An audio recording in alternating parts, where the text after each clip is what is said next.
এদিকে সংকট কাটাতে ভারত থেকে ডিজেল আমদানি শুরু হয়েছে। সোমবার বিকেল থেকেই দিনাজপুরের পাইপলাইনে আসতে শুরু করেছে ডিজেল। 5,000 মেট্রিক টনের পুরো চালান আসলে সারা দেশে জ্বালানি সরবরাহ অনেকটা স্বাভাবিক হবে বলে মনে করছেন পার্বতীয়পুর জ্বালানি তেল ডিপো কর্তৃপক্ষ। খালিদ আরাফাতের পাঠানো তথ্য ও ছবিতে প্রতিবেদন। দিনাজপুরে বেশিরভাগ পাম্পেই দেখা যায় ডিজেল নেই। বিপদে পড়েছে দূরপাল্লার বাস ট্রাকগুলো। এদিকে পেট্রোল অকটেনও পাওয়া যাচ্ছে না অনেক পাম্পে। তেল পাম্প কর্তৃপক্ষ বলছেন, গত কয়েকদিন ডিজেলের সরবরাহ না থাকায় যা মজুদ ছিল তা শেষ হয়ে গেছে। এদিকে পেট্রোল ও অকটেনের সরবরাহ অর্ধেকেরও কম। প্রতিদিন 2 গাড়ি, সপ্তাহে 7-8 গাড়ি তো মিনিমাম লাগে। সেই জায়গায় দেখা যাচ্ছে যে এই সপ্তাহে আমাদের কোনো তেল পাইনি এখন পর্যন্ত। এখন তেল পাচ্ছি না, ডিপোতে তেল না দিলে আমরা তেল দিতে পারতেছি না। আর পেট্রোল আর অকটেনের কি অবস্থা?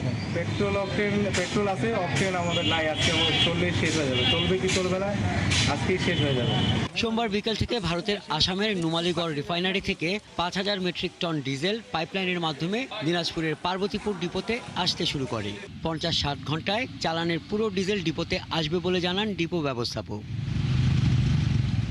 সাম্প্রতিক মধ্যপ্রাচ্যের যুদ্ধে জ্বালানি সংকটের কারণে বাংলাদেশ ভারত পাইপলাইন দিয়ে আগামী 4 মাসে অতিরিক্ত 50,000 মেট্রিক টন ডিজেল সরবরাহের একটি আনুষ্ঠানিক প্রস্তাব দেয় বাংলাদেশ।